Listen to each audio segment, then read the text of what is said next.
welcome back to Tier 2 Talk. I'm ReTr00 joined by Dweg, this time with two very special guests. Of course, we have b0den and motm. How are you both feeling today? We doing well? I'm feeling great. Feeling great, thank you. Nice, all right. Short, concise, to the point. Speaking of, we've got a little bit of a warm-up for you. I told you about it just beforehand. Counter-Strike, Blast, they make a cool little thing. Basically, you have 8 opportunities to guess who we are talking about. Start with a name, gives you a bit of info, got to work with it. Gents, where do we start? Oof. All right. Oof. Do you want to go with a North American player? Should we start there? Yeah, that's a good warm-up. Yeah? Let's do that. All right. Let's go Nitro. Let's start with Nitro. Nitro, okay. If it's Nitro, that's hilarious. Isn't it? No. All right, so he's a rifler. He's older than 26, but he has less than 10 major appearances, and he's not North American, and he doesn't play for Liquid. Well, he's not American, I should say. Non-American. Not American, so he's Canadian. Well, it could be EU. It could be EU, yeah. It could be EU as well. Oh, okay. I thought we were starting with an NA player. My bad. 26, So, only older 10 than major. 26. So That's a hard one, to be fair. Older than 26, but has less Maybe like than Hobbit? 10. I don't know. Has Hobbit played less than... Hobbit's got to play less than 10 majors. I mean, it's probably up there, but... I mean, that's a lot of majors. Yeah, that's no shrug. Like 10's a lot. Yeah, 10's Personally, a I played at 0, 22. lot. I think we should try to like go towards the Europe side, right? Yeah. Going for an older player. Maybe it could be a CIS player, no doubt. Could be Hobbit, as you said. I'm just trying but to think yeah. who else there is that's like at the top that's like older than 26. So I mean, we this can has to be an try- active player, right? Yeah, I think they're all yeah, I active think players, it aren't is active players, yeah. All right. That's a tough one. I mean, we just gotta make a shot, right? And see if it lands somewhere else. Well, Get somewhere how old close. is like electronic? Nah, you reckon he's older than 26? Older than 26 sounds about right to me. Around that. Yeah, maybe. I don't know. I reckon Hobbit's maybe a good direction to go, just because I know he'll definitely be over 26. I don't know if Electronic will be over 26. Okay. Do you wanna try I like the Hobbit then? guess as well. Yeah? Yeah, Yes. we'll try it. Or is it with a... Oh, it's capital O. All right, so he's older than 28, and he's had less than 6, but it's around 6. So we're closer on the major appearances, and he's older than 28. Ooh. Ooh, that's a hard one. And just a little bit of information behind that, Electronic is currently 23. So he was outside anyway. Five He's a major kid, I thought he was a appearances little or older. less. I was thinking like maybe Apex, but surely Apex has played more than 6 majors. Most definitely. Most definitely. I'm just trying to think. I've drawn a European. blank. Yeah, I think I don't know. Is it more European? Obviously, he doesn't play for Cloud9 either, so I don't know. Less than 6, older than 28. How old is Hobbit? Is 28, right? Hobbit's 28, but the person we want is older than 28. Ooh. How old's Carrigan? He's played in more than So 6. 29. But... Yeah, he's he played more than 6. 6. More than 6 for sure. And it's not a... So I don't think it's CIS, so it has to be EU. I mean, technically it could be CIS, right? I don't. Yeah, I mean, it could be. Because it's a Kazakhstan flag, and Yeah, it could be yeah, Russian or could be. Ukraine, right? Did Blade play less than 6? Because obviously he played on, what was it, Flipside? Yeah. I'm gonna Could have be a a look, see possibility. if, I'm not gonna type it in, but I just want to see if. What? So Blade isn't. Oh, he's not part even of there. the Okay. part of the mixes, so. What about Dosha? Doja? Is Dosha still playing? He still has an active player, I'm pretty sure. But if can you check if he's still there, like in the list? Yeah, I can have a look. Dozia is in the list. Okay. We can try that. And I mean, he's Russian as well, right? So he's a pretty big country, so that would eliminate a lot of options. Yeah, we can go there. You're gonna go From- Dozia, yeah? Yeah. All right, Dozia in. And so he is He's teamless. not on a team. And he is younger Not a than team. 34. So we're close with the 28 mark. He's close to Russia, and he is not on a team right now. What? I wonder if it's Mao, the opera that played with Doja. I'm not sure if I'm saying his name Well, right. I know what you mean, but he's from Kakistan, isn't he? So that would have come up with the Hobbit one. I don't think it could be a Oh, okay. Kakistan player. So Russian, maybe could it be Ukraine then? Yeah, could be. But who's teamless? That's I was gonna say maybe SDY. No, but obviously he just joined, didn't I he? think So He's younger as well, isn't he? young. Yeah. He's young. He's young. Obviously, I don't know, so I'm going to throw one in there. What about Boomich? Is he... ooh, could be, actually. He's older than 26, 28 as well. Younger than 28. I mean, Oh, is he? Fair enough. so should not be him. Maybe like Angel. I mean, it's not an active player though, is it? Is Edward from Ukraine? He is. Edward's not Yeah. a bad Edward- shout, He has more- actually. Could be he has- Edward. He has more than what is Oh, it? yeah, More 6. than 6 majors. So This is tough. This is difficult, this Yeah, one, it's isn't tough. it? yeah, it's Yeah, actually this really is tough. hard.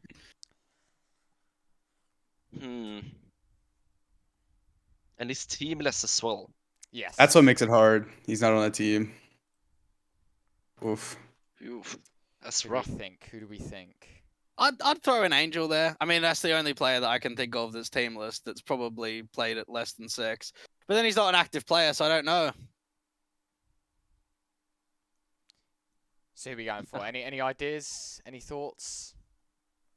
I mean, we need to go for an Ukrainian player, right? Yeah. Because it's close to Russia. So I'd say we go for Angel, right?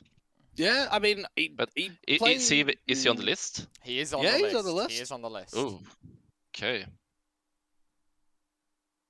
I mean, that But, might help narrow down the wait, country.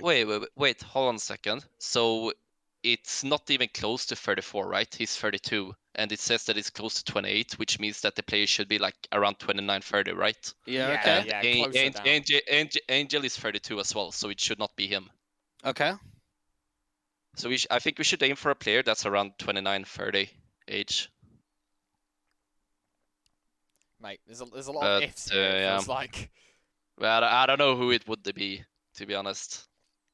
Is Azar like close to 29-ish? Like again, I don't know with the countries, just because it's orange. Like I don't know what. Yeah, it like, means close, but I don't know in like what sense, like in terms Yeah. of kilometers or like how close the country is to one another. But also, if we're talking Russia, that's like a massive landmass, right? And it's definitely close to a lot of countries. Could it be a Polish player? like Rowland? I'm not sure. Maybe. Maybe. Like, Could be. he's a bit of an older guy, and I know that he's not on it. I don't think he's on a team. Rylan is 28 as well, so Oh, okay. that's so- not him. That's not him. Oh, just throw Angel in there, Ryan, just so we can get an Angel? idea of the country. Sure. Yeah. Yeah. Angel, done. Not Aw. not Ukrainian, lower than 8. Younger Snacks than- is teamless and he's 29. Oh, let's do that. Snacks, I like that. Are we quick fire Yeah, off yeah. the Snacks is teamless and Ooh. 29. I Yeah. like it. That's a great guess. Okay, so he's Ooh. 29. 29. We have... Well, that doesn't. Does that help us? Wow. No, it does not. 29 years old. I have no trying to idea. fig- This could be. I'm trying to figure out what countries are close to Poland, Ukraine, and Russia, right? I'm bringing up Google Maps. Oh, external. He's gone to GeoGuessr.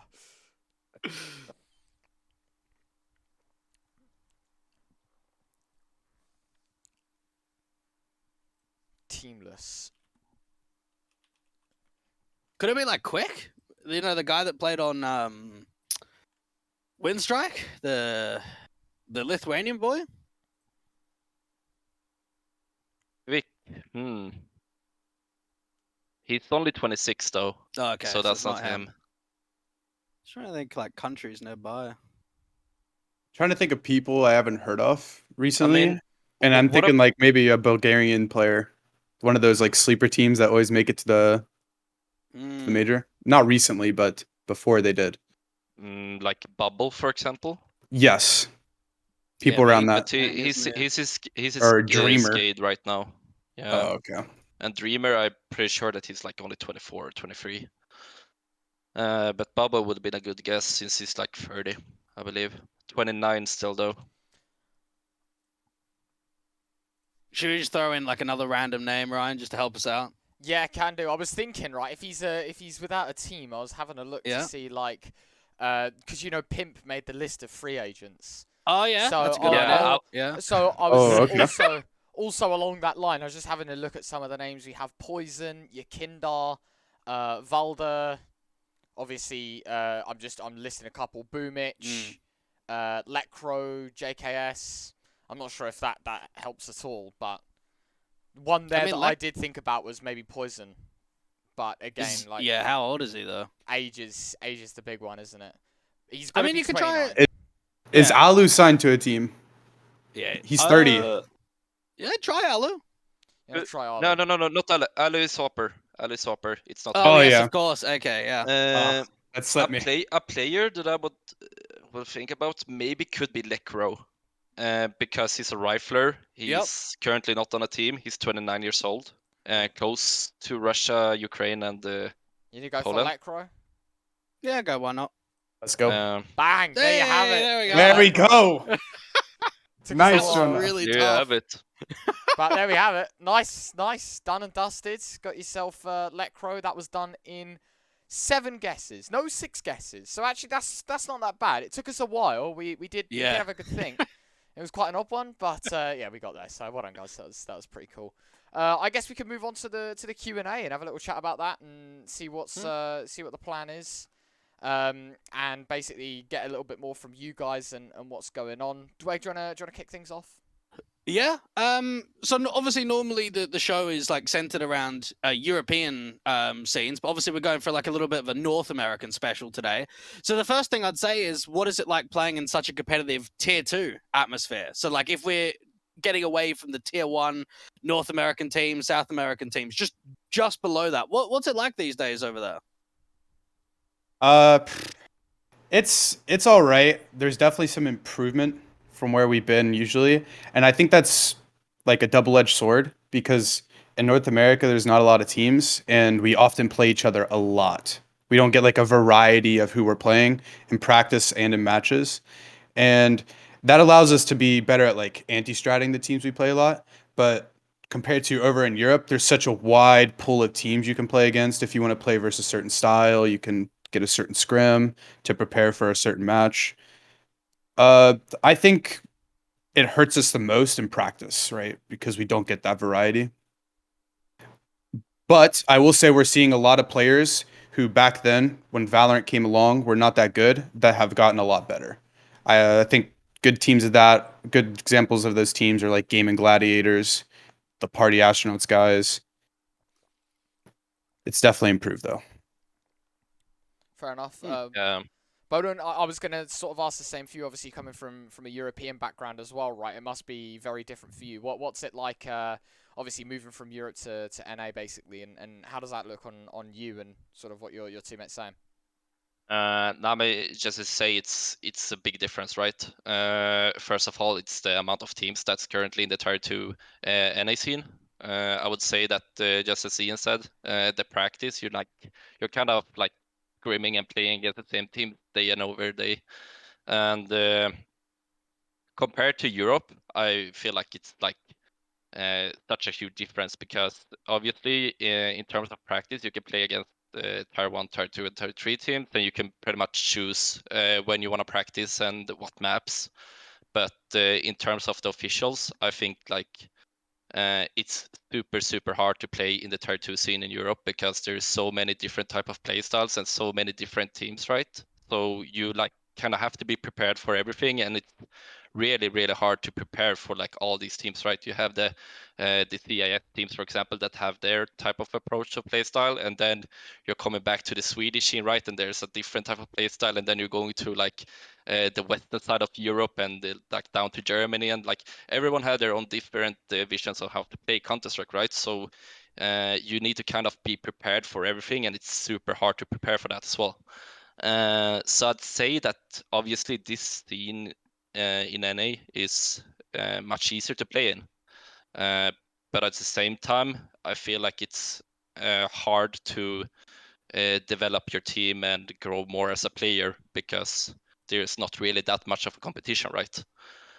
Yeah.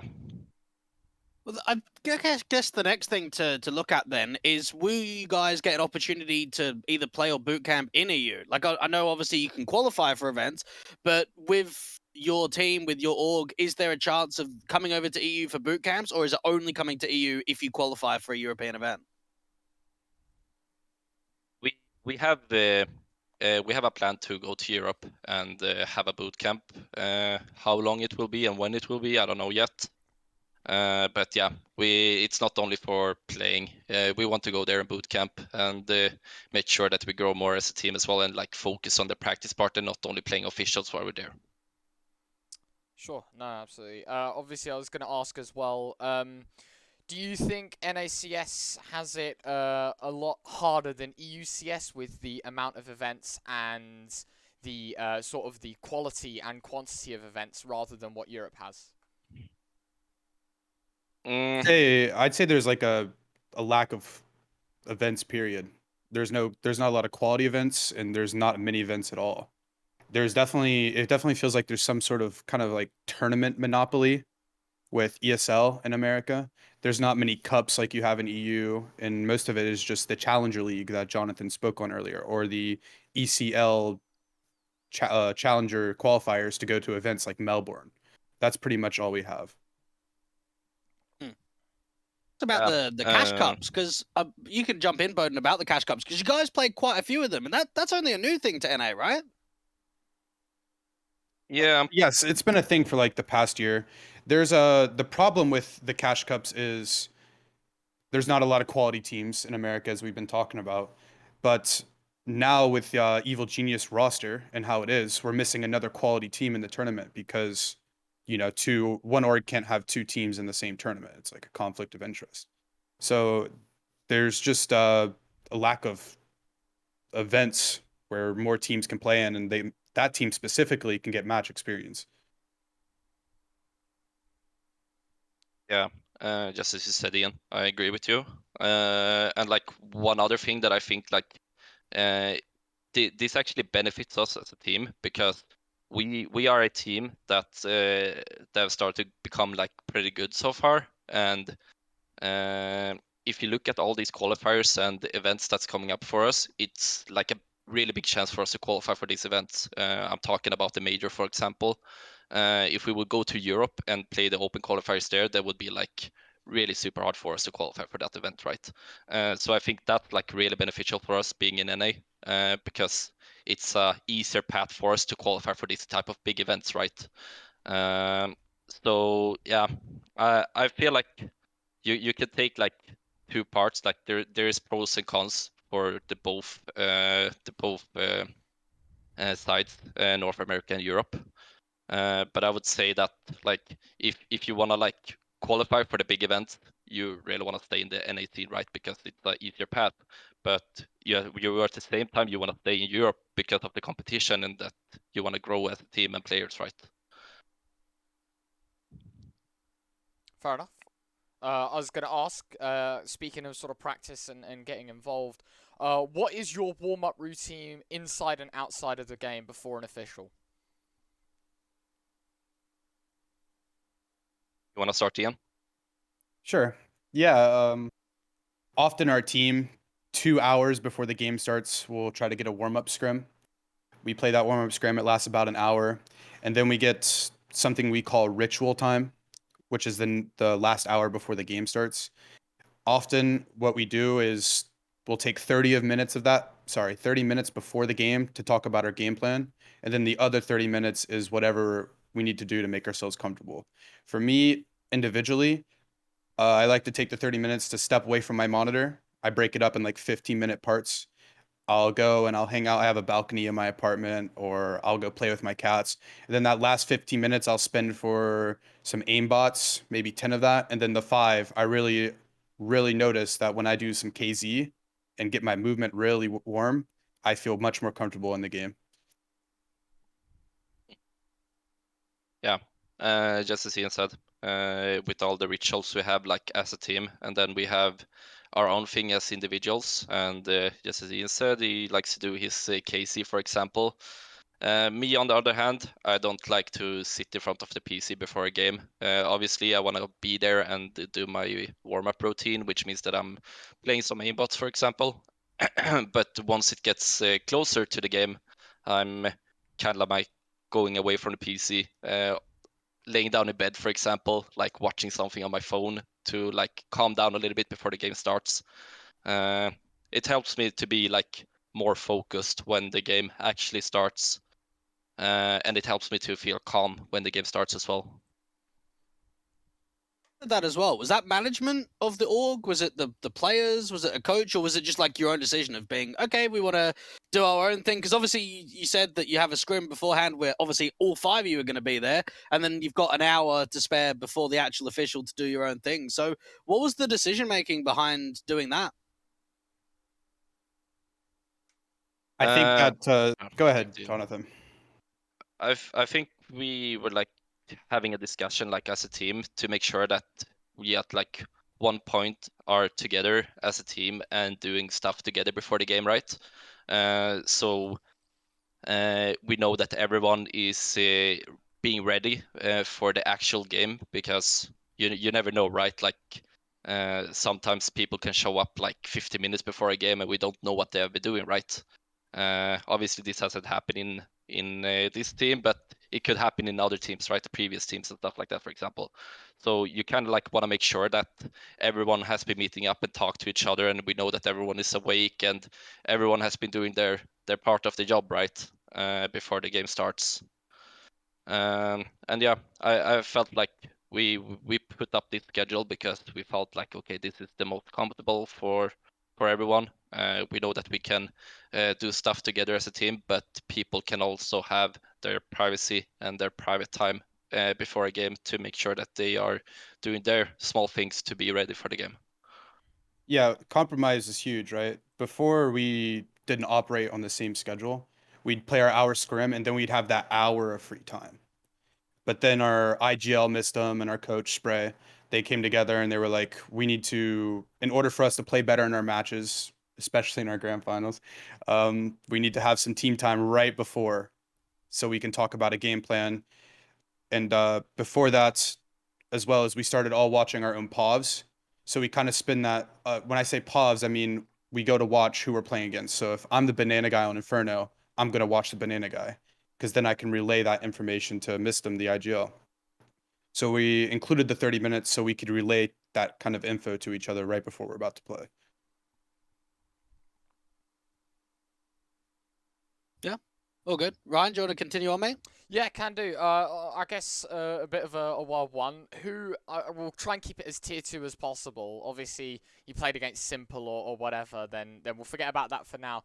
But who would you say is the best person you've played with and against in an official or practice environment? We're keeping it American or North American, rather? Yeah, if you want to, or you want to Yeah, expand the best. as well. Yeah, this one's kind of easy for me. The best person I've played with is OC, like insane player. But the best person I've ever played against is Elige, no doubt. We got the opportunity to play against him at LAN, and this guy, you swear it was like an online match, like super cool, calm, collected, running at us, instant headshotting us. It didn't feel fair. It kind of feels like when you're an MM and you're playing versus a cheater. You know, your setup's perfect. You know exactly what he's going to do because you watched his demo, and he just runs up and destroys the setup. 2 taps to the face. It's not fair. Yeah. I think for me, like I would say, like in terms of legacy and like actually like a point where he was a good player, I would say Get Right when he was standing in for us. Like there's no doubt that he's like maybe the front page for the Swedish Counter-Strike scene together with Forrest. But yeah, in terms of like my best teammate, I would say that it's Quicks, obviously from Lil Mix. Been playing with him since like the beginning of my career back in 2018, when I actually like started to like progress and become something in the scene. And the best player I would say I played against, I mean, obviously it's simple, right? Everyone would say simple when you're practicing against him. But when it comes to like officials and like, yeah, we want to keep it tier 2, right? Back in 2020 when Went straight to tier 1. yeah, straight to tier 1, but tier 2. So 2020, 2021, I felt like when we were playing against Navi Junior in Europe, they were actually really good. That was when both Monacy and Bit was playing in that team, and you could just tell that, you know, these guys are gonna be tier 1 players one day, right? It was actually super hard to play against them. I had a really big trouble to play against Monacy when he was like roaming around with his op, and then when you killed Monacy, for example, then Bit come up forward and traded him, and it's like, what can you do, you know? So I would say like Bit and Monacy when they were tier 2 players. Obviously they are playing in G2 and Navi now, which I'm not surprised of. But yeah. If I were to change my answer, a long time ago when Vitality was still an MDL or Premier, my team at the moment qualified to play at the ESEA LAN, and we got to play versus Zywoo. This was before Vitality was like playing all the main events, before they were a tier 1 team. Yeah. And we got absolutely destroyed. This guy was incredible. Definitely the best player I played against, like outside of North America. Okay. And for, I guess, either one of you or for the team as a whole, what are some of the goals? I mean, you mentioned, Ian, the grand finals. We'll probably touch on that in a little bit just after this. But yeah, what are some of the goals for the rest of this year? Take this one, Jonah. I'm actually thinking, but I mean, the answer is like pretty clear. I personally want this team to stick to continue to stick together, the 5 core, right, and see what we can do for damage. For example, like we have been going from being like, I don't know, top 100 on HTV to become like a top 40 team, and who knows, maybe a few more months and we can maybe break into the top 30, right? But I guess like our goals would definitely be to start winning the grand finals that we have been playing now. ECL, for example, the ESL Challenger qualifiers, and also the major that comes up in Rio. Fair enough. Yeah. Are we wrapped up with this now, Ryan? I don't know if you've got anything else to add. No, I think yeah, it's absolutely fine. I'm happy where we are, and we can move on to the second topic. So of course, there's a lot to talk about when it comes to the finished events. Not only I think for the globe, sort of with Cologne ending and whatnot. We'll give a quick run through with that, but of course in America as well. I think there's a lot going on, obviously, for you guys as well. I think I can quickly touch on IEM Cologne and say first and foremost, what a grand final best of 5, by the way. Honestly, like one of the sickest games I've watched. But overall, I think Cologne is a testament to upset, right? I think we can talk about that a little bit more as well, like looking at the teams and sort of how everyone ended up. I think there was a lot of surprises, at least a lot more than expected here in Cologne. I don't know how many matches you guys saw, but I think we saw the local teams not do that well. I think 3 out of the 4 last place teams in Cologne were all from North America or from South America. The thing that concerned me quite a bit was Grim not having a good performance at this event, considering he's been Complexity's best player for the majority of events. Did you watch any of their games? No, I did not see the Complexity games. It kind of hurts me to watch them get destroyed, to be honest. But I think it's really cool. Grim is like kind of taking up the reins as like the highest rated player from Floppy or the other players. Yeah. Did you guys watch like any of the other, not like obviously Liquid did very well. I know that we're kind of focusing on tier 2, but just as a whole, knowing that Yukinda was a stand-in, I think it actually felt as if the first time in a while that we had like a fresh Liquid, one that could be really competitive. Did you see much of them, Ryan? I remember a couple of clips circling of Yekindar doing Yekindar things, but I think when you look at the stats for, we'll just take the top 16 for Cologne, for example. Yep. Like, Elige was the 4th highest rated player in that entire event. And he had the exact same rating as Simple throughout the playoffs of IEM Cologne, and obviously that was a massive thing for me. And Liquid overall were the 3rd highest rated team in the event. So, you know, although I didn't watch a lot of their games, sort of the entirety of it, and sat there live, having a look at the stats and how well they did, they had a brilliant performance. It was like no other. I wanted to ask about Pain, because obviously you've played them a few times before. They came last in this event. Is that a surprise? Like, I know they've made some recent roster changes, but is that surprising that a team like the caliber of Pain goes over to EU and just struggles? I was actually a bit surprised. I thought that they would do better. I mean, we were talking about, like, let's say, for example, the 0-0 Nation team that made pretty well, right? And they were a big ahead of Pain, for example. And I mean, Pain, they have been like a team for quite long now, and they were playing in Blast Lisbon, for example, and they have been in Europe for quite a while, right? And been practicing their boot camping and playing their events. And also they've been here in NA and like completely crushing all the opponents. So I was like a bit surprised that they weren't doing that great in Cologne.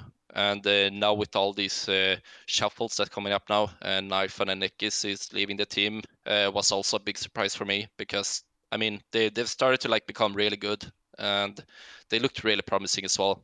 So I have no idea what's behind the reason of benching those two. But yeah, I mean, time will tell, I guess. Imperial as well, Ryan. I think we've got to talk on them a little bit further, because obviously we've spoken about it in previous shows. At the major, really impressed, but every event after that, we have just seen continuous struggles from them. So very worrying. I think even coming out of the player break of are we going to see some roster changes on the table for them, because there has been a lot of early exits out of tournaments. Not a lot of deep placings at all. The 00 Nation team, I will say, looked fairly impressive, considering that they changed massively, because it was like the old 00 Nation and Godsent coming together. Did you have much experience playing either of those two teams? Oh yeah, we played Godsent quite a bit. I think it's not a surprise. I think that was like a good move from them. I think Godsent of the two teams was the better team. I think the results, though, you know, it's more of like feels more like feels like a honeymoon period. You know, they haven't been a team for a long time. There's a lot of new players. The environment's feeling good. Everyone's cracking jokes. There's no worries. Ugh, you make a mistake, we'll fix that in practice. No big deal. So we'll have to see what happens after the player break. They get some time together. They actually start playing some structured CS. Not that they weren't already, but you know, more planned CS. See how it goes. And another thing to add is that for the road to Cologne, so the invite stage, there was 4 slots to come through for the Americas team. So I guess that kind of builds on what you guys were talking about earlier, is that there is a lot of opportunities to qualify for these EU events that we're seeing that the NA teams are going over. Maybe the results aren't quite showing that they would have liked, but still trying to gain that experience and bring it back locally. Other than that, I'd think, Ryan, there wasn't really too many surprises. I mean, maybe Movistar Riders making top 4. Like, if we want to think in that sort of attitude, I know that they haven't had a massive opportunity of playing on the stage, but they played really well at this event. And I think the way that they played at Valencia, and now at Conference, and now here at Cologne, this is a very promising looking Spanish team in the higher echelons of Tier 1 atmosphere. Yeah, I think it really did catch me by surprise how well they did in sort of their own capacity. I think Movistar Riders, you'd have ruled them out, maybe not so much here in sort of the Cologne play-ins, but definitely in like the main event where, you know, when we look at the draw and the teams that they had to play to start things off, right, they obviously got slotted into Group A, if I'm not mistaken. Yep, they did. Yep. And they survived. In fact, no, they didn't just survive. They absolutely owned it, right? So fair play to them for doing so well, and obviously getting for them into where they did, very respectable. Like incredible stuff to see, and I don't know. I think it's a testament to them to how well they could you know, how well they did, how well they played, and yeah, absolutely. I mean, you look at the results they had, right? A 2-0. Sorry, where am I? It was a pretty convincing one, is my point, right? Like, they had a pretty decent run. 2-0 over G2, a 2-1 over Vitality, got knocked to the lower bracket, but took a map off of Na'Vi. That's still pretty immense, right? That is still very respectable. And for them, getting $80,000 is like a massive plus to them as well, right? I know it isn't all just about the money, but like to see that kind of cash come in and the teams that you're playing against to get that kind of money, like, fair play to them. Definitely grinding things out. Yeah, I saw them in the play and I casted them versus Vitality and they just owned them. They just were like the stronger team by far. And I think they've just shown, tactically speaking, that they're pretty good. They've got some decent individuals on there as well. So we'll see what they do coming out of the play break, whether they can get more opportunities in Tier 1. But I think that pretty much wraps up all the Cologne for me, Ryan. Yeah, happy to move on. I think we can focus maybe on the North American side of things. Yep. Maybe we can start with Fragadelphia and go from there, Dweg. Yeah. So I wanted to ask you guys, because obviously you've played at a Frag before. You played at the last one, right, where you made top 4? Yes, we did. Yep. Yeah. So I guess because obviously the audience is going to be from all around the world. What's a good way to describe what Frag is? Because as far as I'm aware, there's like little LAN competitions around America, and then a big one at the end. Yeah, this is the case. There's like I think you're right. There's like a bunch of little small tournaments for like more amateur teams to get some LAN experience.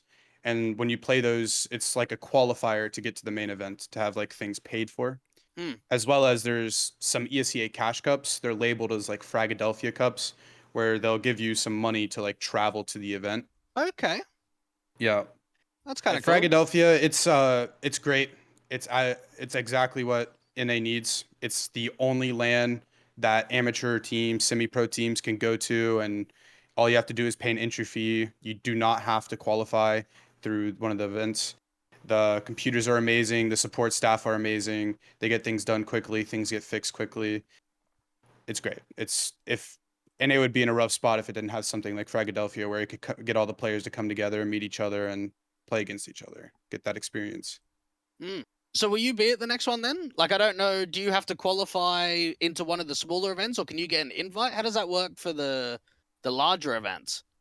I believe we already have an invite through our placings in the ESEA Cash Cup, as well as I think our placing from the last Fragadelphia has some influence on that, but don't quote me on that. But definitely through like ESEA Cash Cups, we're gonna like earn our way to the event. Okay. Yeah, because they just had the Chicago one that went down recently, and a 10 grand prize pool for 17 teams looked pretty good. We had a couple of known teams, but like you said, it's a lot of amateur level teams that get the opportunity to go. And you said that the PCs are really good, so it's not BYOC. They've got the setup there for the teams, do they? Oh yeah, they have a bunch of setups there. Everyone gets to play on one of the Nerd Street Gamers computers. A great FPS, 500, 600 frames, no problem. Easy. Yeah. Okay. And the main event, I think, is another month away by the looks of it. Oh, it's early September, so there's already a few teams coming in. A 24-team LAN with a 100k prize pool, Ryan. So that could be quite intriguing. I wonder if any more EU teams will go, because if I'm not mistaken, Apex brought their academy team to the last one, right? The Norwegians. Yes, we did. Yeah, we were eliminated by them. Oh, sorry, mate. Yeah. No, it's okay. We were playing with a Norwegian player, Truth, at the time. Yep. And it was kind of a rough loss. You know, I think he really wanted to be on top of them, like beat them. Yeah. Okay. I feel like at the same time when we were playing against them, we were like a kind of new team as well. So our map pool was pretty rough at that time. We didn't have any time to like go through all the maps. So when it comes to the best of 3 series, we had a disadvantage straight away, right? And if I do remember, we played Nuke against them, which is like one of my least favorite maps, the map I actually hate of all of the 7 we have right now. And yeah, it's our permaban now. It's a permaban now, and I feel like once we actually played against them at Fragadelphia when we did the veto, we already lost there. So yeah, Maybe if we were a little bit more prepared, a bit more of practice, we probably could have beaten them. Probably wraps up all the frags. Should we dive into ECL, Ryan? Yes. What you want to talk about? 42 or 41? 41. Yeah, We'll go okay. with the 41. Sure. Yeah. Yeah. So obviously, for those at home that maybe don't know how ESL Challenger League works, it's kind of the same in every division, but I guess for NA it's quite similar to EU in the sense that obviously you have the divisions below it. You can qualify through relegation, which is moving up from advanced. The first team from advanced gets a spot in ECL as well as that. The teams that do consistently well in ECL from previous seasons, as long as you make it out of groups, basically, or at least, you know, get a win in ECL groups, you can obviously put yourself into the next season. So we can have a look at ESL Challenger League Season 41. We can start off with the group stage. Something maybe we always talk about in EU is that we have a 4 teams of 4 group stage. NA are still on the round robin system with 2 groups of 8. So it is slightly different. We're very used to this one though, Dweg. We know what it's like. Yep. And I've got a question for you guys as well as we jump into this. We obviously have 4 groups of 4, and it's a GSL format, meaning you've got to win 2 to qualify or lose 2 that you're out.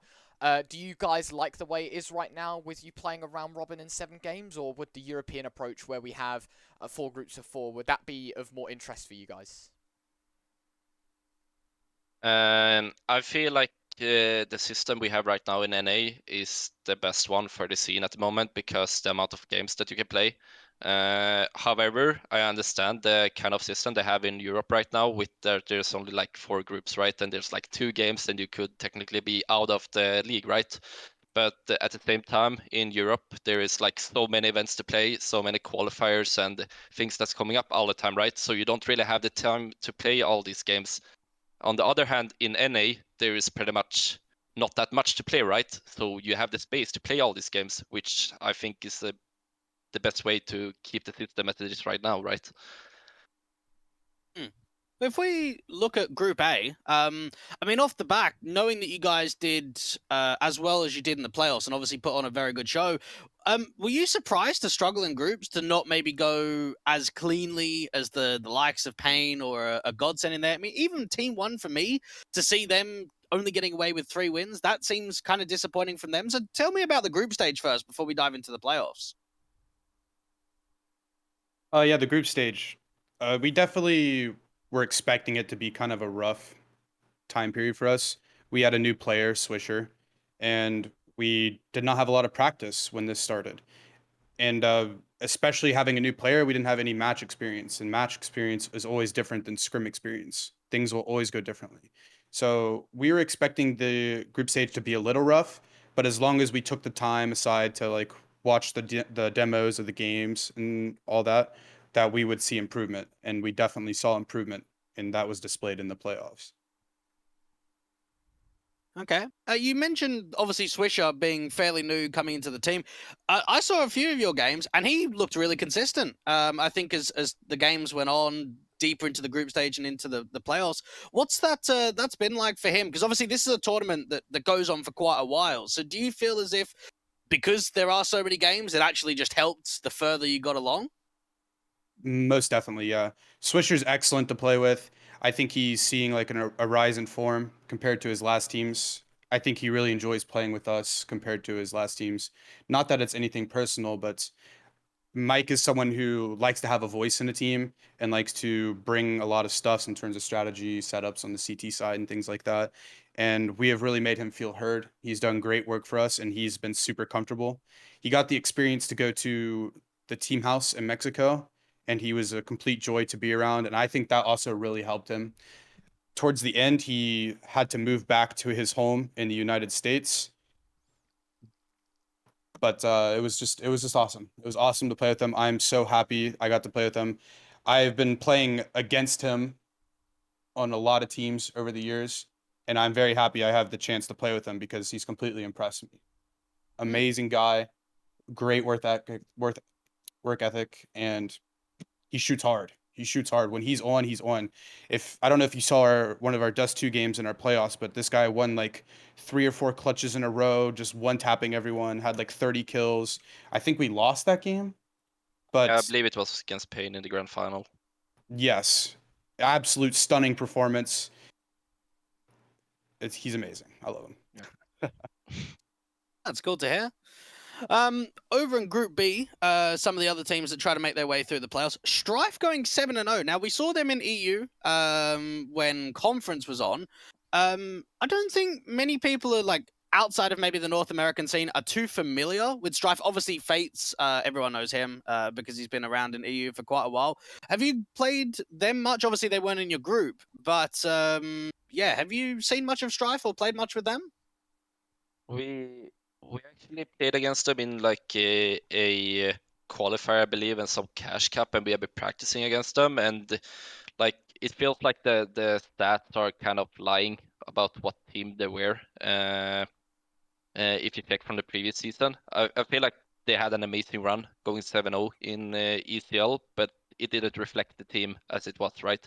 And you could really tell that because obviously they came to Europe and they played this conference, right? And they didn't go well. And now when the season has ended, their in-game leader has been leaving the team, Stamina. So like you could probably tell that okay, there was something off in that team, even though they went 7-0 in the previous season, right? But yeah, I think everyone was surprised about the run and beating MIBR, for example, and the Carpe Diem is obviously huge. So I mean, it's a credit for them for doing that run. A slight shame we didn't get to see MIBR in the playoffs. I don't think we saw Godsent there either, because I think a few teams dropped out because they were playing in EU, so maybe couldn't commit the time to that. But if we dive into the playoffs, obviously for you guys, you had the upper bracket run right into the upper bracket final. So just give me a bit of a taste of maybe the first few games. Oh yeah, in the playoffs, I think it's like a prime example of what I was speaking about earlier. In America, North America, we don't get to play versus a wide variety of teams. If you look at our match history, we have to play versus the Gaiman Gladiators like every other day. Like every other match day, it's versus the Gaiman Gladiators. We're very familiar playing against them. Definitely our hardest matches came later in the playoffs, as they always will, versus Pain. They're just playing stunning CS. I can't believe they removed Nithon and Nekiz. That's like very surprising. Jonathan, what do you think, bro? Just as you say, I feel like the run was fairly easy until we like play against Pain, as you said.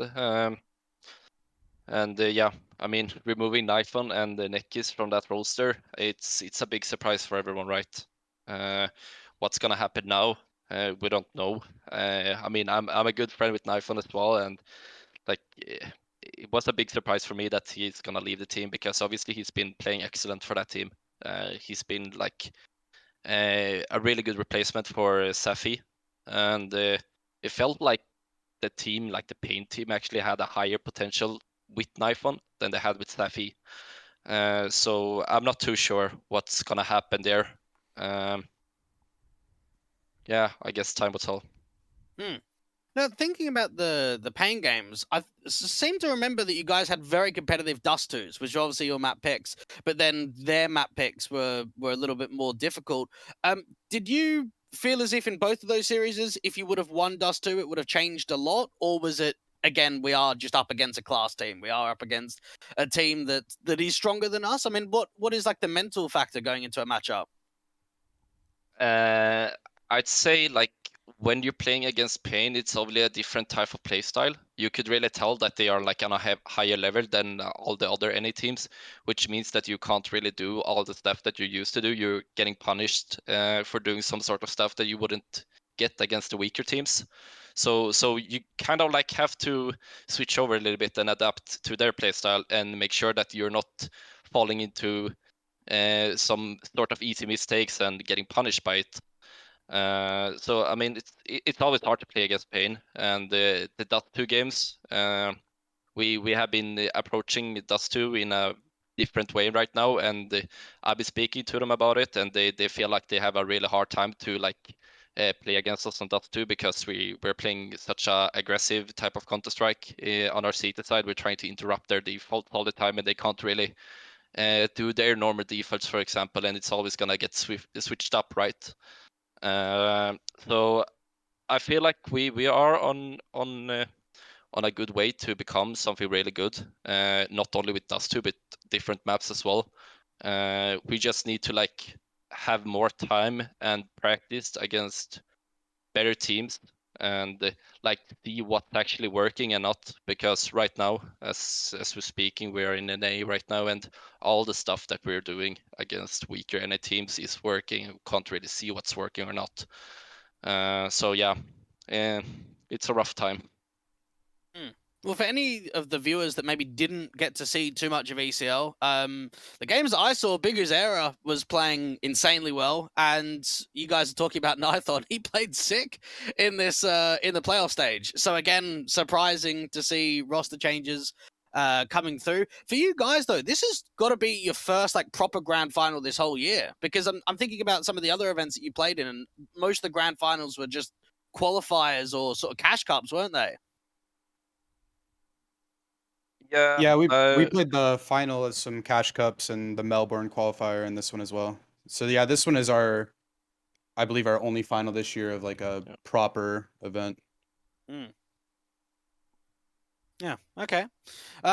So obviously second place. I mean, you're going to be disappointed of not getting that conference spot, but we can talk about it a little bit later on, because obviously with ECL, you get the opportunity next season and the season after that, and I think it does help out teams to bridge that road of being able to try and get into EPL, because that's where I think a lot of teams can really prove themselves on LAN up against tier 1 competition as well. Should we ever look at the relegations, Ryan? Because a few of the teams obviously dropped down, didn't they? Yeah, so for those maybe that don't know, the bottom 4 teams out of the group stage, those that don't win a game get dropped down into relegation, which is a double elimination bracket, which puts 4 teams from advanced, the 2nd, 3rd, 4th, 5th from advanced, and the bottom 4 of Challenger League basically to play against one another. And, well, as I said, double elim, 4 teams make it through, 4 teams then stay in advanced. As you can see, quite obviously, Bad News Bears, Team 1, Axolotls, and Timbermen make it through to this season, and obviously the other 4 are gone. I mean, obviously you guys don't have to play in relegation, keeping your spot, and it's very comfy for you guys. I just want to understand, because for us in Europe, it's a big step between Challenger League and Advanced. Does it mean a lot to these teams as well when you talk about the difference between, you know, in staying in ESL Challenger League and dropping all the way back to Advanced and playing all the best of ones again, and you know, playing a whole season that's very impactful? Is that the same sort of mentality for everyone across continent as well? Is it really important to keep your ECL spot? Yeah, it's super important. I think playing the best of threes is a ton of match experience in the ECL. The level in general is much lower than Europe, so to get good match experience against the best teams that are still here, you do have to be in the ECL. I think the gap in America, it's big. Maybe not as noticeable as in Europe, but it's definitely a huge gap. Playing versus a premier team is much different. Sorry, an ECL team is much different than playing versus an advanced team. You can definitely feel it as soon as we start the game. I think you can probably show that by the results, can't you, Ryan? I mean, there's a lot of 2-0s in relegation. There was not many competitive games. Yeah, one game. Even for Team 1, we can touch on it a little bit later. Malbs playing with them in the relegation, maybe trying to go back to his home. Of course, being a part of the 0-0 Nation team that just picked up a lot of the Godsent guys. So maybe that could be a move that he wants to try and get back in as well. For Bad News Bears, I mean, they've obviously made quite a lot of changes from maybe the team that we remember from EPL. What do you think of those guys? I think I play a lot of FPL with those guys. I think they're individually talented. I think the problem with the team is that they're super inexperienced, and someone like Sheikh Zula, when he's calling, it's a much different level of play if you're playing with experienced, like self-sufficient players compared to people that are new and they still have to learn the game and they have to learn how Sheikh Zula's calling. With the more experienced players I used to play with, like Junior or Swisher, those guys, it's much easier for Sheikh Zula to set up and call rounds based around his players because his players know what they want to accomplish in a round. Whereas when you're playing with someone new, Sheikh Zula's setting them up step by step, piece by piece, and they're not really thinking outside of the box to win a round. They're not trying to do anything individual to go get the pick or take the map control with their grenades without being told by Sheikh Zula. I think the team has dropped off quite a bit. That's sad, but they'll figure it out. They'll figure it out. They can't be like any other NA team and just make roster changes all the time because then there's no steady improvement like we've seen with our team. We don't make a roster change unless it's super necessary. I believe if they stick together, they will get better. Should we move over to Advanced, Ryan? I mean, there's not going to be too much to talk on. Nah, yeah. The one team I did want to mention is OneTap, because they've got some experienced players on there. I mean, Exceed, Voltage, and definitely Infinite are going to be guys that a lot of people are familiar with. They had a very good Advanced run in playoffs. Have you played these guys much at all? No, we have not played this team a lot. The three guys you were speaking about, Exceed, Voltage, and Infinite, they're a long time ago teammates of mine. They're definitely really good. They're definitely capable of this run. Again, another problem they have is finding a team, sticking with it, and not making any changes. So if they can keep that up, then they'll do solid in Premier. Maybe playoffs is like a high goal for them, but they're capable of it. Yeah, I mean, it gives an opportunity, I think, for some of these teams to even get on HLTV, especially some of the ones that were sort of down there in the lower positions that kind of came through in some of the bottom seeds. I know some of the opening games weren't featured on HLTV, but I think from the upper bracket round 2 and beyond were all featured. So an opportunity there. But I mean, that kind of wraps up all of ECL, Ryan, unless you got anything else. No, absolutely not. And if I'm not mistaken, next season starts in 3 weeks, right? And obviously they're all streamed on the ESL channels. So if you're interested in keeping up, of course, with season 42, then you can go and check that all out now. Speaking of, Dweg, I think, are we ready to move on to talk about season 42? We got one more just of the Melbourne qual on. that we can touch on then before we get into the teams. Yeah. You guys will be very familiar with this qualifier, maybe for not all the positive reasons, but another grand final. Tell me about this qualifier, because there aren't actually that many games. Normally when we think about these quals, there's like 5 games to qualify. There weren't that many. There's only actually 4 teams in this qualifier. So tell me about the entire qual as a whole. I think when we actually got invited to the closed qualifier, we felt like, okay, there won't be a lot of good teams in it, because with good teams, I'm speaking about the Brazilian Spain, for example, and Godsend 00 Nation now, because they were playing in Cologne, right? So we kind of knew that, okay, this is a good shot for us to actually qualify for an event, right? And I think we came into the event as the favorite, but yeah, unfortunately we slipped a little bit on the finish line, as you say, and lost to EGPA after beating them in the upper bracket final. So yeah, it's a bit unlucky for us, but I mean, on the other hand, I just see it as a good experience. Eventually, it will be us winning a grand final soon, and I don't think it's gonna be taking a lot of time for it. Maybe, yeah, it's definitely definitely noticeable. Definitely a noticeable where we need to improve on. I think losing the final to Party Astronauts, it's just the facts. We are a great team. We play well. We've improved so much. If you ask me any day, we are better than the team we lost to in that final. We definitely lost to ourselves. And I think the number one place where we need to see the improvement is how we play under pressure when something's on the line. When we played them the previous day, we won 2-0. Very easy game for us. And that is the level we are capable of. But since we got to the grand final and there's kind of like this mental aspect, like, oh, all we need to do is what we did yesterday and make it to Melbourne, that's when we start seeing some effects on us. It's very noticeable in our communication and how we play the steps and around. We make a lot more individual mistakes and we're not there for each other in the game. Not because we're tilted or anything, but it's definitely a pressure, maybe excited, anxious kind of thing that we need to address. I want to touch on the veto, actually. Why was Dust 2 not picked again? Obviously, you mentioned how strong the upper bracket final game was the day before. Dust2 got banned out, I think, by EG in the last wave. So was that just maybe trying to do something different? Is that a pressure thing that you're not going with a comfortable map again, or what was the decision making there?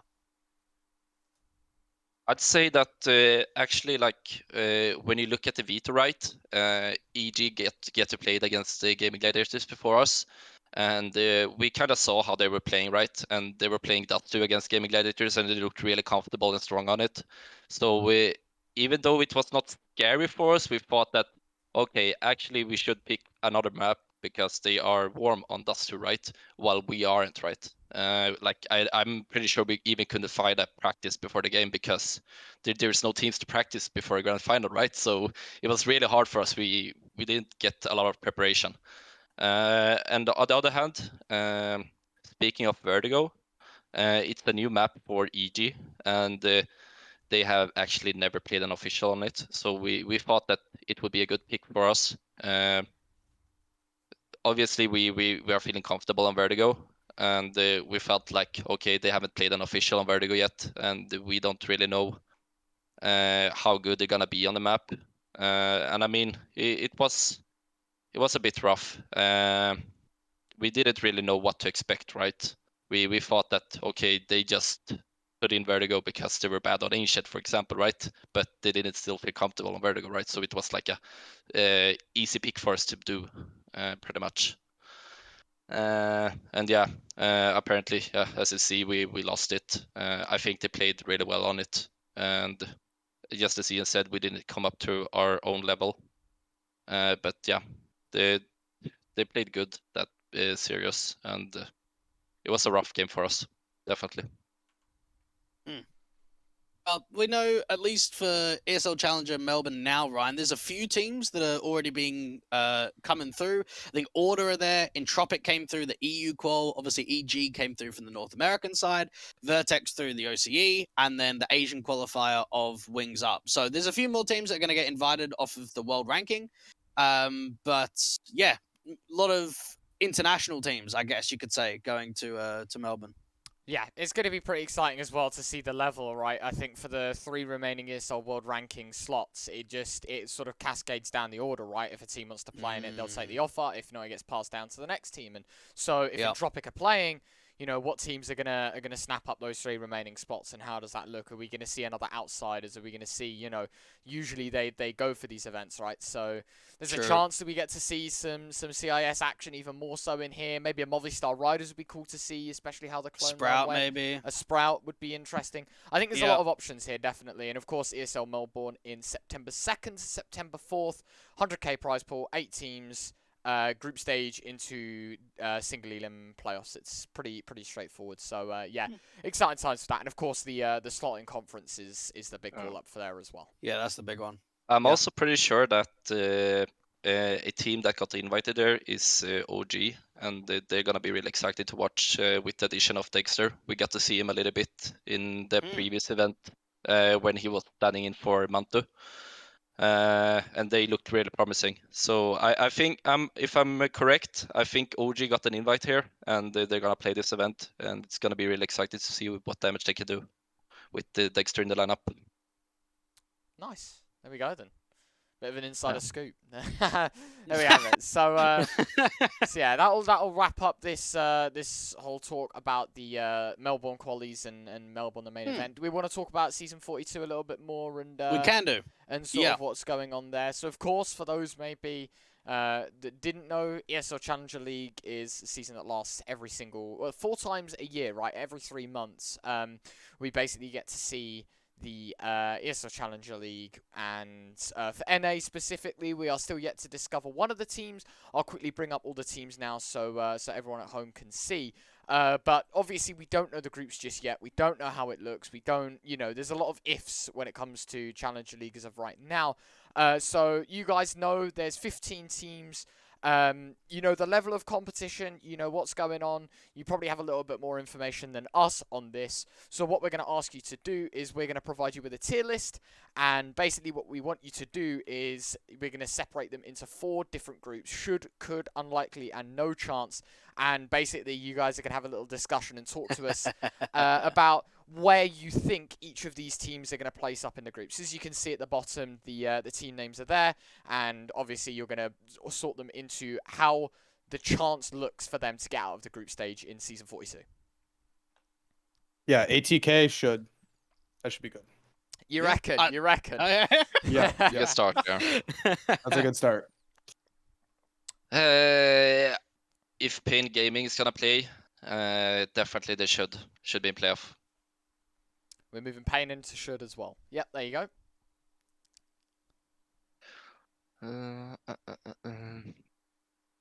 So the Evil Geniuses team, we talked about this earlier. It's going to be the Carpe Diem roster.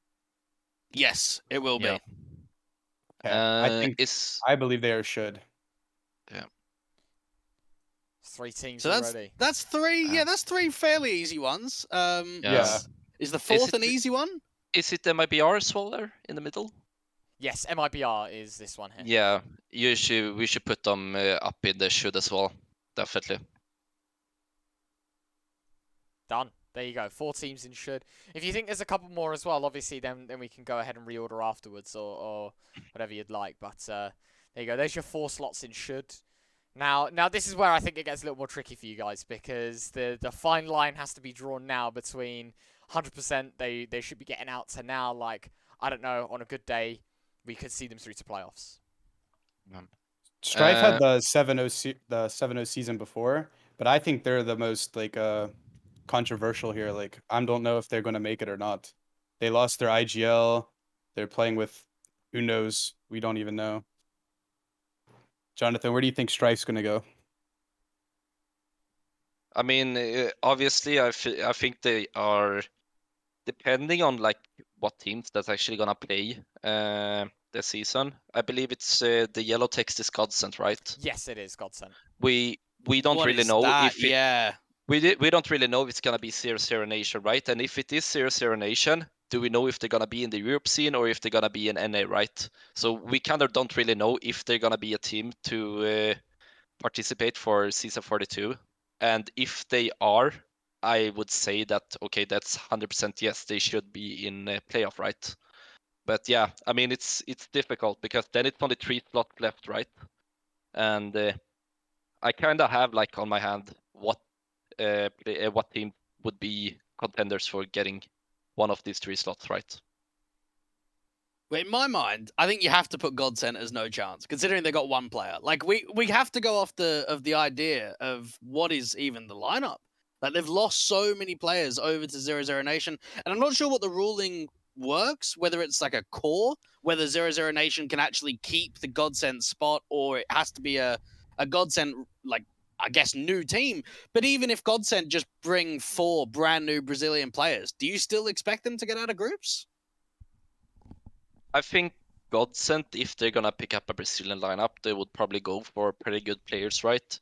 And if they have like a good Brazilian roster, I think that they should be put up in the should group, right? Because obviously, I think that the level in ECL right now is like kind of uneven. So I would say that they are on the top part.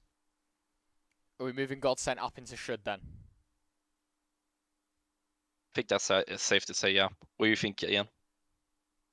I think Barton can 1v5 his way to a playoff. I think he can pull it off. All right, there you go. So we've got 5 in should. Do we want to go maybe now left to right, and we'll just have the thoughts rather than trying to sort them out? We'll start with axolotls, move our way forward, and then if we want to adjust at the end and sort of, you know, move things out and make things flesh things out a little bit more, we can. So we'll start with axolotls. Where do you think they're going to place in the grand scheme of things? I don't even know who plays on this lineup. I think it's very unlikely. I think it's very unlikely that they're going to make the playoffs. I can actually search it up here. I have it quite fast. Axolot, right? Yes. Conti, Elk, Tender, Polo, and Germangi. Oh, okay. I actually know all those players. Yeah, they made it through the relegation, right? By making it through the lower semifinals. Yeah, I feel like that team is gonna be like a one season and done team, right? They're gonna play for the next season, and we probably won't see that much of them after that. Probably in Advanced or something, maybe in a relegation, right? Yeah, they're all trying to play good to get picked up on a better team or something. That's like the Yeah, mindset. I have a feeling that there's a lot of teams that's coming from Advanced that is that type of approach, right? They are like a mixed team, you know. They're going for the season, trying to play good.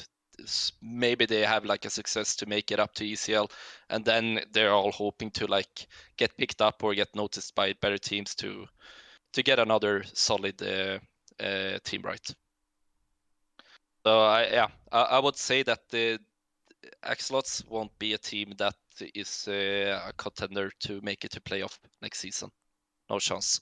No chance. No chance. There Okay. we go. All right. Bad news bears. Where do you guys think they're going to play? So obviously they came from relegation, if I'm not mistaken, from last season. So They had a rough season.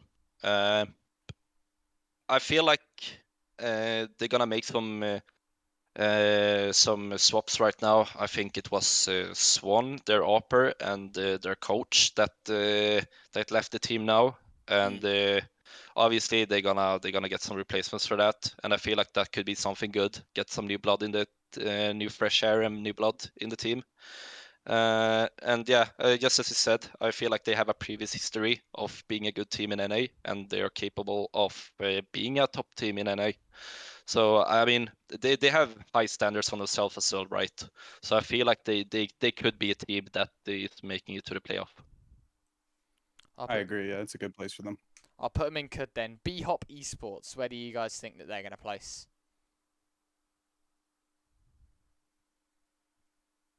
You want to have this one, Ian? This is a hard one.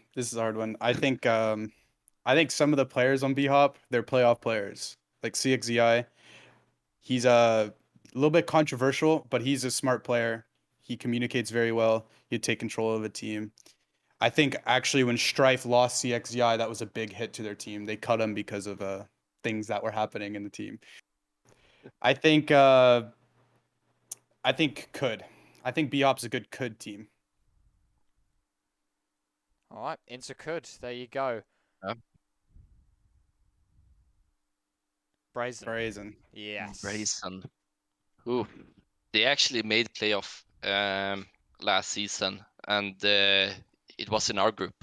I would say that we had the group of death, to be honest. Like, our group was stacked. I'm really surprised they made playoff and they won their games. It felt like they were having like a little bit of, I wouldn't say luck, but like a honeymoon period, right? Like it was like a one run where they made success, right? If they will be able to keep this level for next season, I'm not sure. I don't know, actually. That it's a really hard one. I'm gonna put it like I would put it somewhere between unlikely and could.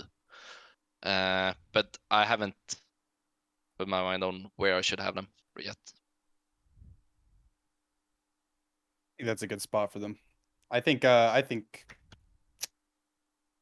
a could, but I would say unlikely because the history of the players on that team, they have a history of doing this. They'll play well for one season, well is like a 4-3 for them, just how they went. And then they deteriorate. They don't get much better. Everyone gets used to playing against them. So I think could, but they could easily be unlikely. Depends on how they come into the next season. So we're going to move them up to could. Do you think that's fair, Jonah? I think I would have them on unlikely. Okay. Actually, maybe if they would make like swap one player, get another good player in that's a free agent, maybe they would like start getting like a bit of more like structure to the team and stuff like that. Because as you say, they are great individual players, right? But it seems like they don't have something to fall back on. Yes, definitely. I think you were right. They're definitely between the unlikely and could, like right in the middle. If I could put them in the middle between could and unlikely, I would have done that. But yeah, They're on the line. They're on the line. yeah. Gaming Gladiators. Where do we think, gents? Got to be fairly high. Yeah, they I would put them definitely in could. I'm not sure what's gonna happen with the team. I've seen them play without Jaspimp for a week or two now, with having Exotic and Stanislav as stand-ins. I feel like this team is very interesting to me, right? Because from what I heard from like history, the individuals have like a kind of bad history, right? But when I look at them playing, I feel like these guys are great individual players, right? So it's really hard for me. Like they got what is it called, Semfis as a coach, and I feel like maybe Synfis is bringing up a lot of structure to the team, right? And it guiding them how to play Counter-Strike and how to become a good team, right? And I feel like that has helped them a lot this season. So I would say like they are definitely a good team, and maybe even a contender to should be in playoff. But yeah, not really there yet. Part of me hopes they keep playing with Stanislav because I believe once they got Semfis as the coach, someone that played a lot of Team CS, that they elevated their play a lot. And having like a player that's actually playing in the rounds, Stanislav, in the IGL role, I think is going to change their team a lot because they're all talented individual players, but they never have played on like a solid team with like the same goal and the same goals within the round. And I think Stanislav can steer them in that direction. So I think Kud is good. Definitely really good. I think they should make the playoffs. My opinion's a little different to Jonah's, but I think Kud is a good area for them. Tell me this George Snorts guy, because I think everyone from EU has got no idea who he is. Like when we think about this lineup, there's a lot of known players on there. Maybe Jaspimp isn't as known as some of the other ones, but for George Snorts, he feel like he's come out of nowhere. Oh yeah, definitely a new player. He grinds FPL a lot. He does pretty well in there. I think he's just like his other teammates, just like Carson and them, not in terms of like attitude or anything like that, but definitely level up play. He's plays super aggressive, just like his teammates. And I think he would play better if they, just keep it with Stanislav. Keep it with Stanislav, make them learn some proper team CS. Maybe they can get to a tournament outside of the country and play better as a team. Mythic is the next team on the list. Where do we think that they're going to slot in the grand scheme of things? I'm just gonna say right away, it's very unlikely that they're gonna make playoff. They were lucky that they made playoff last season because of the withdrawal of Part Astronauts and who else was it? MIBR. I don't think like when I hear Mythic, I feel like it's like a fun team, right? Just like streamers, they're having a good time. They just want to play some officials and stream that content. It doesn't feel like it's a team that like having much of theory and going through stuff outside the game. They're just there to play and be a team, pretty much. So yeah, I wouldn't say that they are contender at all to be in playoff. No chance. However, they made it. No, unlikely. Okay. The only thing that like would actually make them, maybe become a team in playoff would be as of the withdrawal of Part Astronauts and MIBR, right? Like if some team is like disbanding or dropping out right before playoff and they have become like 5th place or something, and they are like, yeah, we're gonna need a team for the playoff. You guys willing to show up, Then they probably take it. Do you think they're a difficult team to play against? Like, obviously, we know they're a stream team, and there's not many teams like them in the world, for that matter. Like, they're the only ones that play officials, pull quite a lot of numbers because they all stream themselves. But because they do stream all the time, and I guess that they are here for a bit of fun and for a bit of a laugh, does it make it difficult to play them? I feel like it's all about the mindset, right? Whenever you're playing against Mythic, it's all about not losing against them, right? Because they don't have anything to lose; they have only everything to win, right? But as for a team that's practicing and like having daily practice, weekly practice, right? It would be a big hit for that team if they would lose to a fun team, as I would call it, right? Like there is no chance in the world where we would allow ourselves to lose against them, right? that Oh, won't clip happen. Yeah. Yeah. Done. It's saved. Clip that one. Clip that one, boys. But yeah, at the same time, it's not like a team I would want to play against either, right? Because just as I said, there's nothing you can win based off it, right? It's just a fun team. Yeah, I think there's certain aspects that are challenging, not necessarily difficult about playing Mythic, and I think that is they all played on teams before. They're experienced players, and they're playing in kind of like a pug system, right? So when you put experienced players in like a group that are just playing, they're going to try to take all their gaps. They have nothing to lose. They have no structure. So it's everything that they make it in the moment. So when you play with people like Freakazoid, Cooper, and them, you have two oppers, Cooper and Flum, and Freakazoid, who's like a renowned entry fragger.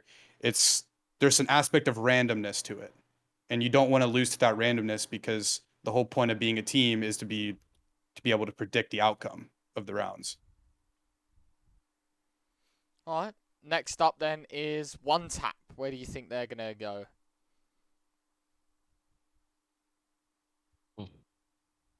I have think, actually no clue. I think it's unlikely.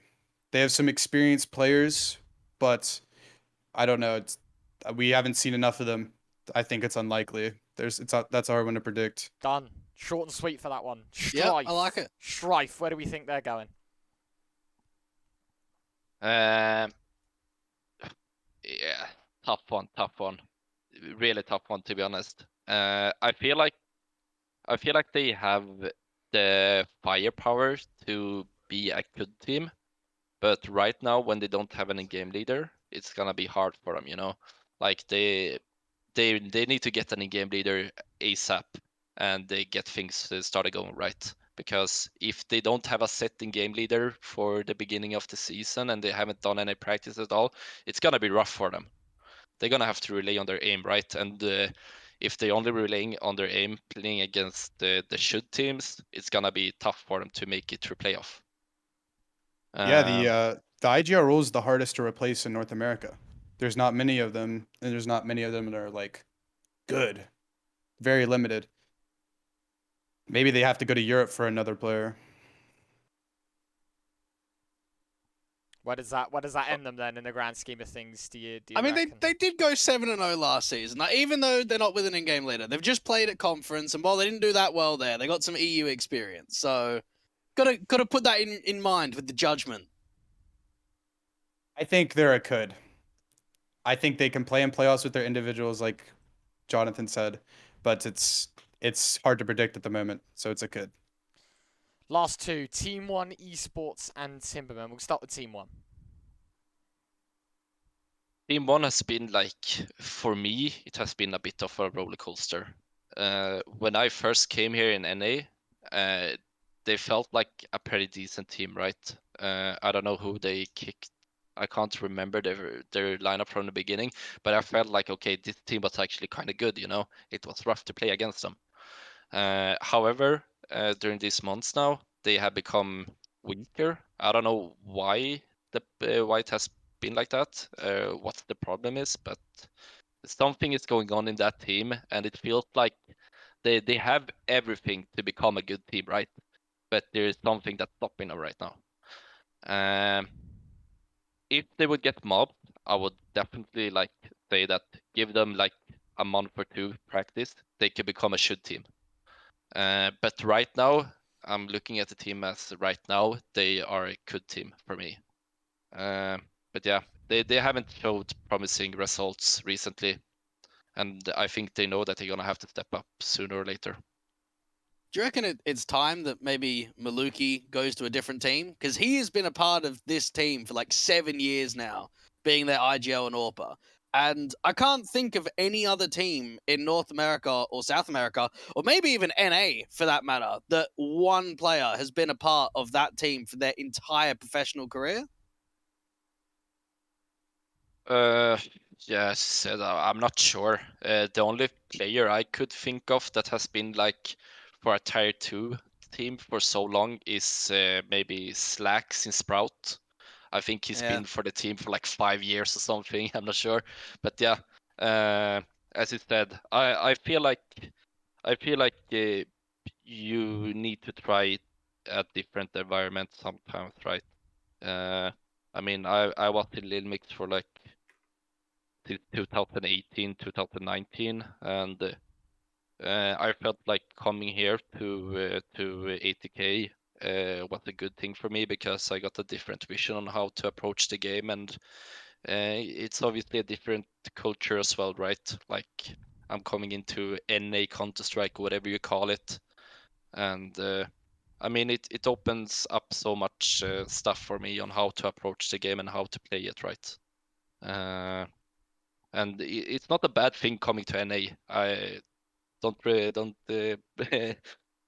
don't think it like that. It's actually really good for me playing against the Brazilian teams of Gods and Pain, for example. They're really strong teams as well. And I mean, I feel like personally I become so much better just from doing this move. So yeah, on to the question, Maluk, if you should try a different team, maybe it's time. I think this season of ECL, only 8 teams actually have full lineups from last season. So that's kind of what we were talking about with like, oh, there's a new player here, where's Godsend? It's very difficult to judge a lot of these teams going into the season because we don't even know what the lineups are going to be yet.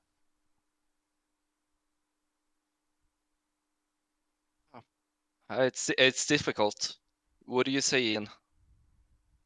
I think this is a very common theme in NA that teams often switch their lineups. They don't spend time together to improve upon the things that make them not good. Team One, they've done that with Maluk. Maluk's a great guy. He's very nice, but you know, if we're speaking objectively about the quality of Counter-Strike that's being played, then I think it might be time for a change. But it's hard. It's hard. He's such a staple of the team. You know, he's like the groundwork for the team. It's a very controversial thing to talk about, but in my opinion, it's time for him to go. Are they going into the playoffs though? They're a could. They're a could for me, Definitely, Jonathan. yeah, yep, I agree, 100%. Done. Last team, Timbermen. Where are you putting them? Absolutely no chance. All right, there we go. Absolutely no chance. We love that. We love that. Short, concise, sweet. That's what it looks like, guys. ATK, Pain Gaming, EG, MIBR, Godsend in the shoulds. Bad News Bears, B-Hop Esports Gaming, Gladiators, Strife, Team 1 in could. Brazen, Mythic, One Tap in unlikely. Axolotls, Timbermen, no chance. Are you happy with that? I'm very happy. I'm happy with that. That looks about right. Nice. There we have it. That's the professional interpretation of the groups. Maybe, you know, the whole meme after this will be we go back and visit it and see how wrong you are. We'll have a look. But you guys seem confident in the moment, so we'll respect that. I think, Dweg, with that, it wraps us up quite nicely for the fourth topic, and we can talk about some roster changes. Obviously, something we like to do as much as we can. Basically, we just ramble on about the roster changes that we have and everything like that. So, Dweg, kick us off. Where are we starting? Yeah, well, obviously a few of these we've already touched on as the show goes on, but the first thing I'd ask you guys is what did you think of Carpe Diem and Party Astronauts going to EG? Like, I guess for them, for the players, it makes a lot of sense why that move happened, because obviously they're unorged and they're looking for a home. But do you think that's going to be a benefit, or how do you look at that? I think it's a benefit for their team, I think it kind of hurts their teams in many ways. They don't get a lot of match experience, conflict of interest with tournaments and stuff. But I think it benefits the individual players because it gives them something like a steady thing in their career where they can justify the grind to keep playing. And they get the facilities to improve. They get to meet professionals to help them improve. I think it's a double-edged sword. It really is a double-edged sword. Yeah, I agree with you, Ian. It's always nice to have something to rely on, right? Like, I can't imagine hard astronauts, for example, just like grinding without an organization. It must be feeling so good for them to have some sort of support now to continue their grind. Yeah, as you said, I'm not too sure what will happen because obviously one of the biggest goals for every CS:GO players is to qualify for a major, right? And if the main team is gonna play the qualifiers, right, then the other two teams gonna have to stand out on this one, right? Which is, I wouldn't like it personally as a player. Like, I want to have my chance to become a player that is playing a major, for example. You know, get the personal stickers in game and playing one of the biggest events. It's rough. I mean, it's both good and both bad, right?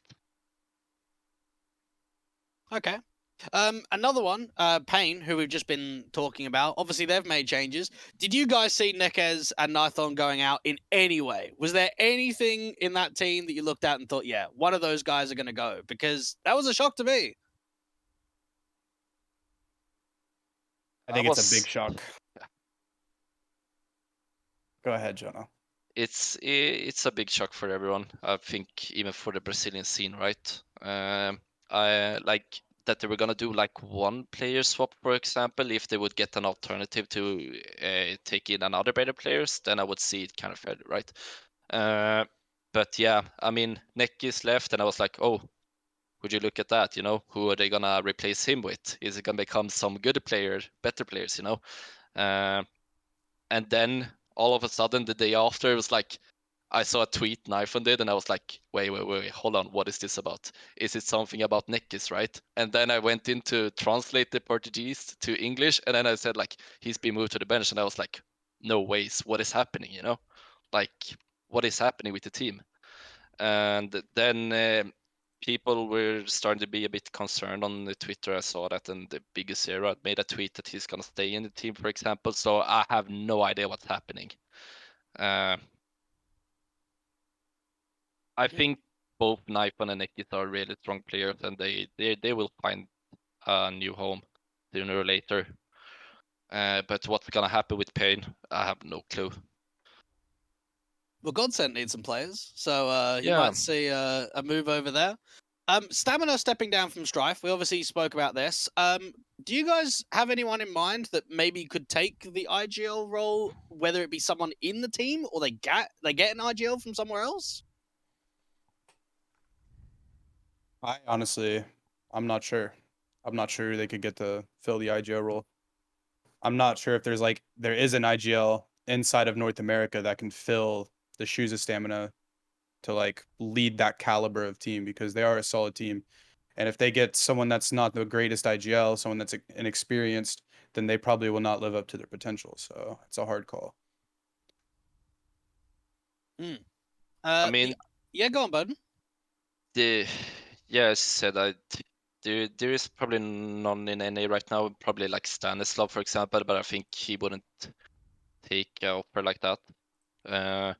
But I mean, if you look at Strife, right? They had the forces to bring in Fates from Europe, so they might as well bring in another Euro player as well, right? And when you go to the European scene of the IGLs, the market is pretty much more open, and there's a lot more alternatives, right? Do you know what I was just thinking about as well, Ryan? Is you've got Tonio, the Bulgarian coach of Strife, might try and bring over a Bulgarian IGL, perhaps bring him over to NA. Like, Yeah. we know that there's a few around. One that came to mind was Popov, right? We saw him in where was it? Endangered most recently. Endangered, Before yeah. that, I think we had him in a bit of Fate, right? So maybe, yeah, if we want to make the connections, that would be the man that sort of that came to mind at least. Yeah, so we'll see. I mean, they've already got Fates over, but we know that he's a guy that's played everywhere, so there was no surprise that he came to NA. Bulgarian players have played in North America before. We've seen Cirque do it. We've seen Poison do it. So knowing that they've got a Bulgarian coach, there could be, I don't know, a Nicky Doctor or something like that going over, get another one of those IGLs. But B-Hop as well, like we were talking about Stanislaw, he parted ways with the team, and I think Spermy got benched, and they signed Brett and Austin. So were you surprised that Stan didn't continue with these guys? No. I think Stanislaw, he's at a point in his career where he needs to like climb back to the top, right? And if he's gonna do that, he needs to play with people that gonna be able to live up to the potential of his IGLing ability. And I think Gaming Gladiators is a good step because, as we said earlier, all those players are super talented and they have a chance to go somewhere in the game. And not that B-Hop does not, but Gaming Gladiators have a much higher probability of doing so. I think it was a good move from him, and I hope he stays on that team because it will really help the players to play with him. One tap as well, replacing Xseed with Snakes. That was only made, I think, 3 days ago, 4 days ago. Surprised about that move at all? Obviously, they were the ones that had the advance run, so it's a bit odd that you have an advance run and then make a roster change just after. Yeah, so those guys used to be my previous teammates, Exceed, Snakes, Voltage. We played in ESEA main a long time ago, and we actually won it. I was the IGL of the team. And I feel as if it's a very common theme with those players because right after we won main, they actually got rid of me. And at that moment, there was no advanced. It went main to Premier at the time. So I'm not surprised. I'm not surprised at all. Snakes, he hasn't played in a long time. When he did play, he was really good. He was like 15, crazy aim, like 1.2 HLTV rating, and he qualified to Pro League when he was 15. He wasn't old enough to play pro. That was Saw, right, when they beat Rise, if I'm remembering Yes. that? Yeah. Yes. Okay, well, we'll see what they come up with in ECL. Another team that we've been talking about is obviously Godsend and 00 Nation. Do you think that that's good for the Godsend players, like, overall? Because they'd moved a lot over. I think Taco, Lato, and Demau left, but then also their coach and their analyst moved over as well. So there's a lot of pieces from that Godsend team that went over to 00 Nation. What do you think, Jonah? I'm actually not sure. I feel like it's good for the players, obviously, to make a move, right? Godsend, they were like at one point, I think they were ranked pretty high, like they were somewhere around the 15 in the HATV rankings, and then they fell off a little bit and just become that, original top 30 team that you used to see. But yeah, as you say, like all these type of players, they have like a higher vision of becoming like these top 10 teams, playing these tier 1 events all the time. And I felt like maybe they felt like, okay, we have a better shot with doing it with Tri and Coldzera, right? But yeah, I feel like it was more of like 00 Nation were falling apart a little bit, and they were looking for alternatives. And I could just I have a picture where like Coldzera, messaging Taco, hey yo, what's up, man? I like what's happening next season? You wanna come and play with us? And he's like, yeah, maybe. I'll bring 2, 3, 4 guys with me from God Center. We like cook up something together in the Europe scene, But yeah, I don't know. It's a good team, still a strong team. I feel like they have a higher chance to reach their potential than they had with the previous roster, right?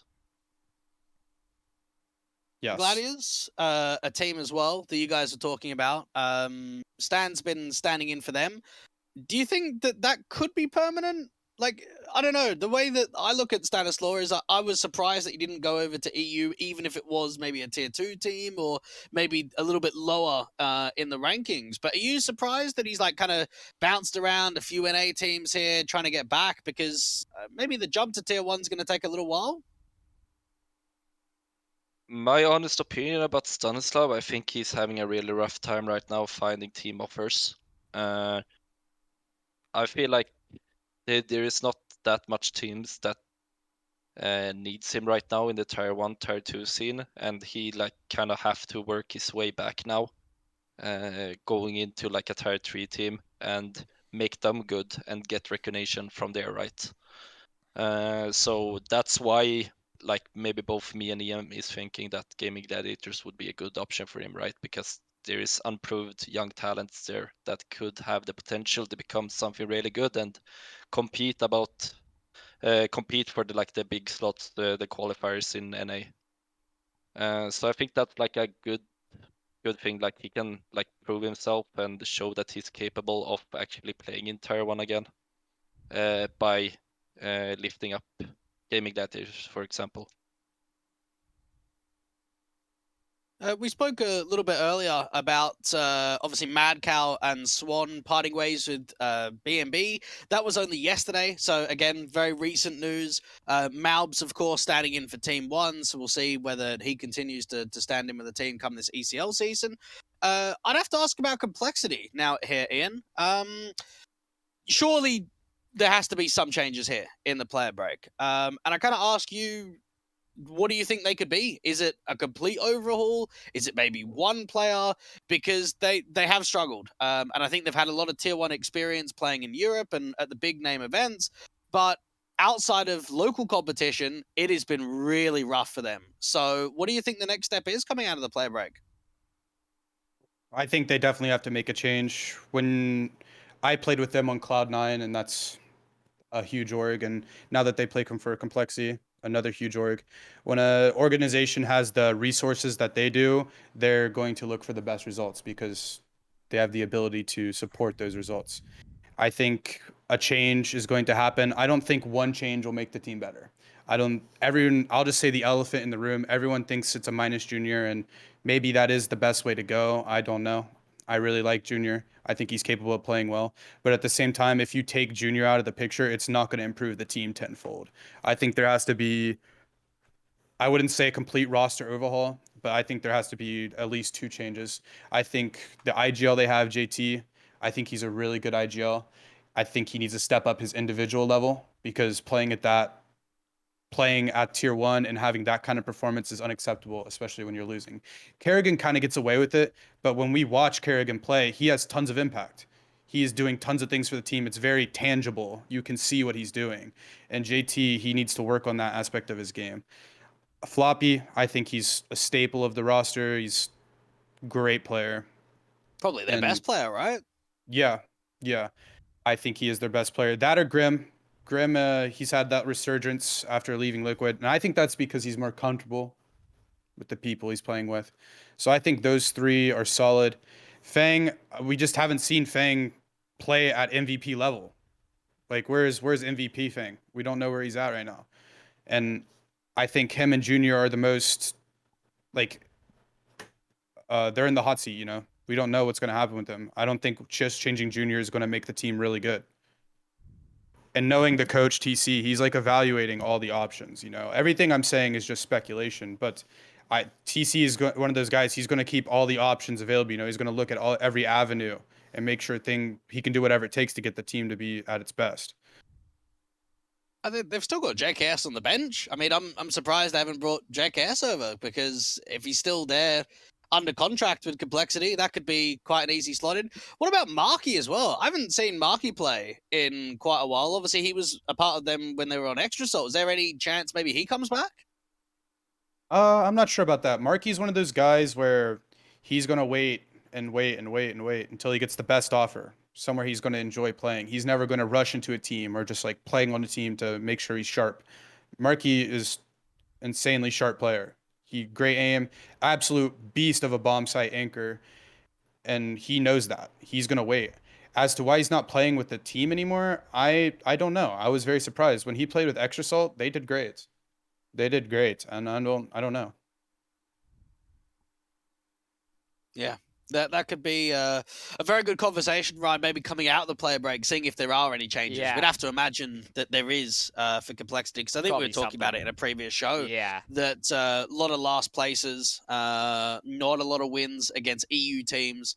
So obviously it helps with the leg up that you are Complexity and you're going to get a lot of invites to the big name events. But we've even seen, like when they went to ESEA, what was it, a couple of weeks ago? I mean, I know b0den, you played in a few of those events probably last year.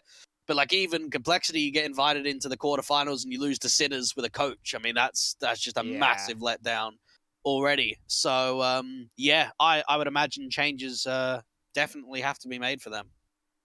Yeah, I think Definitely. that about wraps everything up, gents. If there's anything else you want to add?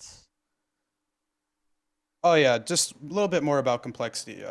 Go on. In terms of Marky, I I just remembered just now that on the stream a couple days ago, he said he won't be playing the next season because he's busy. He wasn't very specific about it.